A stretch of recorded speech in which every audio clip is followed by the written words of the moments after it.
Praise the Lord. सभी को जय मसीह। मैं सुनीता चौथानी आप सभी का आज के इस YouTube वीडियो में स्वागत करती हूँ प्रभु यीशु मसीह के नाम से। और आज मैं आपको 6 पॉइंट्स बताऊंगी जो हम ईगल यानी कि उकाब से सीखेंगे। और उकाब के बारे में बाइबल भी उकाब को सराहती है और उकाब के बारे में वचन भी लिखा हुआ है। हम उस वचन को भी पढ़ेंगे और हम 6 पॉइंट्स सीखेंगे। देखिए, मैं आपको हमेशा बोलती हूँ, अगर हम किसी से भी सीखना चाहें तो सीख सकते हैं। हमारे लिए कोई ऐसी लिमिटेशन नहीं है कि हम सीख नहीं सकते। हम किसी से भी जब भी चाहें अपने लाइफ के हर एक नेगेटिविटी से भी सीख सकते हैं, पॉजिटिविटी से भी सीख सकते हैं, सभी से हम सीख सकते हैं। तो हम ईगल से यानी कि उकाब से सीखेंगे 6 पॉइंट्स। तो आप पहले से लेकर अंत तक इस वीडियो को जरूर देखिएगा ताकि आपको इसमें से बहुत कुछ सीखने को मिलेगा। आपको काफी मोटिवेशन मिलेगी और काफी आपको एक पॉजिटिविटी मिलेगी। तो हम इस ईगल का जिक्र, उकाब का जिक्र हम देखते हैं यशाया 40 में 30 का 31 वचन, जो कि कहते हैं, तरुण तो थकते और शर्मित हो जाते हैं और जवान ठोकर खाकर गिरते हैं, परंतु जो यहोवा की बाट जोते हैं वह नया बल प्राप्त करते जाएंगे। वे उकाबों के समान उड़ेंगे, वह दौड़ेंगे और शर्मित न होंगे, चलेंगे और थकित न होंगे। यहाँ पर क्लियरली हमें बाइबल कहती है कि जो परमेश्वर के ऊपर डिपेंड है, जिसका भरोसा परमेश्वर के ऊपर है, वो उकाब की नाई उड़ेगा यानी कि ईगल के जैसे उड़ेगा। तो हम देखेंगे कि ईगल क्या क्या करता है, ईगल के अंदर, उकाब के अंदर क्या क्या क्वालिटीज होती है। ठीक है, नंबर 1 क्वालिटी जो उकाब के अंदर होती है और जो हमारे अंदर भी होनी चाहिए, वो ये कि वो अकेले उड़ता है और ऊंचाई को छूता है।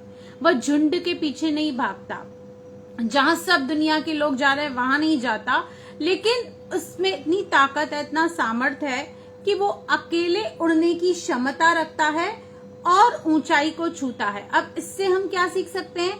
इससे हम ये सीख सकते हैं कि हमें ऐसे लोगों के इर्द गिर्द रहना है जो हमें एंकरेज करते हैं।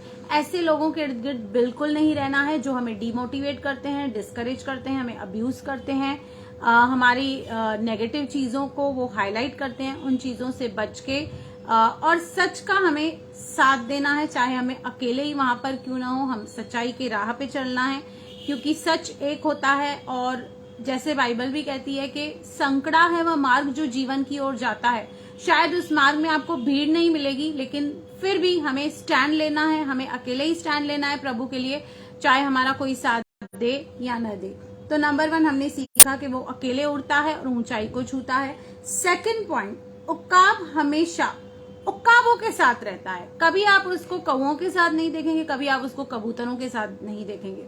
वैसे ही आप किसके साथ उठते हैं, बैठते हैं, आपकी संगति क्या है, वो आपके फ्यूचर को डिसाइड करती है। जैसे बाइबल कहती है कि बुरी संगति अच्छे चरित्र को बिगाड़ देती है, और वैसे ही विश्वासियों को विश्वासियों के साथ संगति करनी चाहिए, क्योंकि अंधकार और ज्योति का कभी मेल हो ही नहीं सकता। एक बंदा जो अंधकार में है, अंधकार की बातें करता है, और आप ज्योति में हैं, तो आपकी कभी उसके साथ वो अंडरस्टैंडिंग बन ही नहीं सकती। इसलिए आप किसके साथ हैंग आउट करते हैं, किसके साथ चैट करते हैं, किसके साथ ज्यादा समय बिताते हैं, ये बहुत हद तक आपकी पर्सनालिटी को इन्फ्लुएंस करता है, आपके नेचर को, आपके गोल्स को इन्फ्लुएंस करता है। तो हमेशा उकाब के जैसे उकाबों के साथ, मतलब जो आपके जैसे आपके फेलो बिलीवर्स हैं, विश्वासी हैं, उनकी संगति में रहिए, उनको अपने फ्रेंड्स बनाइए, उनसे अपने विचार आदान प्रदान कीजिए। थर्ड पॉइंट, उनके पास एक विजन होता है, एक उद्देश्य होता है, वो लक्ष्यहीन नहीं होते हैं, उनके पास एक टारगेट रहता है, एक फोकस रहता है। उसी तरह हमारे पास भी एक टारगेट है, क्योंकि दौड़ में तो सभी दौड़ते हैं लेकिन पुरस्कार एक ही को मिलता है।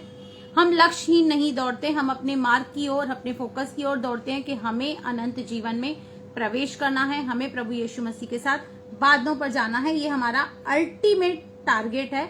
उनका भी एक उद्देश्य और विजन रहता है जिसपे वो कंप्लीटली फोकस रहते हैं। इसलिए शायद आपको डाइवर्ट करने के लिए, डिस्टर्ब करने के लिए, आपको हिलाने के लिए बहुत सारी चीजें आपके जीवन में आएंगी जो आपको डाइवर्ट करे, लेकिन आपको प्रभु यीशु मसीह की ओर ताकते रहना है। अपना फोकस प्रभु यीशु मसीह की ओर रखना है, उन लोगों पर नहीं, उन बातों पर नहीं, उन सिचुएशंस पे नहीं। दूसरा, वो निडर रहते हैं। जो उकाब रहते हैं, जो ईगल रहते हैं, वो निडर रहते हैं, वो फियरलेस रहते हैं। वैसे ही हमें भी इस लाइफ में फियरलेस रहना है, क्योंकि प्रभु का वचन बार बार हमें कहता है कि मत डर मत डर, मैं तेरे संग हूं। और प्रभु ने हमें भय की आत्मा नहीं दी, पर हमें प्रेम की, संयम की, धीरज की आत्मा दी है। तो हमें किसी भी चीज से कुछ भी हानि न होगी, इसलिए किसी भी चीज से हमें डरने की आवश्यकता नहीं है। चाहे कोई कितनी भी हमारे विषय प्लानिंग करे, प्लॉटिंग करे, हमें गिराने की कोशिश करे, हमें हमारे टारगेट से भटकाने की कोशिश करे, लेकिन हमें डरना नहीं है, हमें निडर रहना है, क्योंकि जो काब है वो निडर रहता है, वो कभी किसी से डरता नहीं है। हालेलुया। दूसरी, पांचवी क्वालिटी जो उकाब के अंदर है, वो तूफानों से नहीं डरता है। वैसे ही हम भी इस दुनिया में चलते हुए जब परीक्षाएं, समस्याएं, चैलेंजेस आते हैं हमारे लाइफ में, तो हमें डरने की कोई आवश्यकता नहीं है।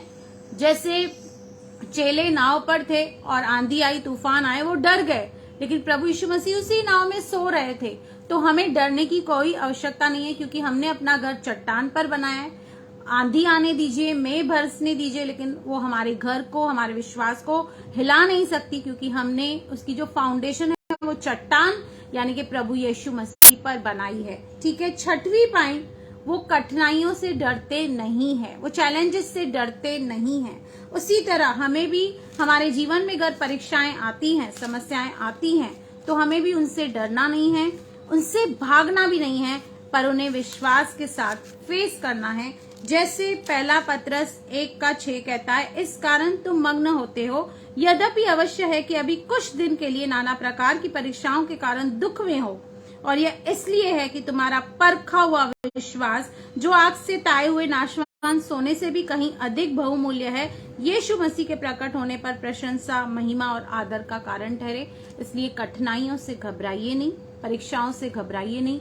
ये आपको एडिफाई करते हैं, ये आपको नई लेवल पे लेके जाते हैं। उकाब कभी भी इन चीजों से डरते नहीं है, वो कठिनाइयों से डरते नहीं है, लेकिन डटकर उसका मुकाबला करते हैं। क्योंकि अगर आप उन परीक्षाओं में बने रहे, उन परीक्षाओं में सफल निकले, तो आने वाले समय में प्रभु का वचन कहता है कि आप प्रभु यीशु मसीह से प्रशंसा, महिमा और आदर पाएंगे। तो हमने 6 पॉइंट्स देखी जो हमने उकाबों से सीखी। नंबर 1 कि वो अकेले उठते हैं, वो झुंड में नहीं चलते हैं, वह लोगों के पीछे नहीं चलते, अपना स्टैंड लेते हैं।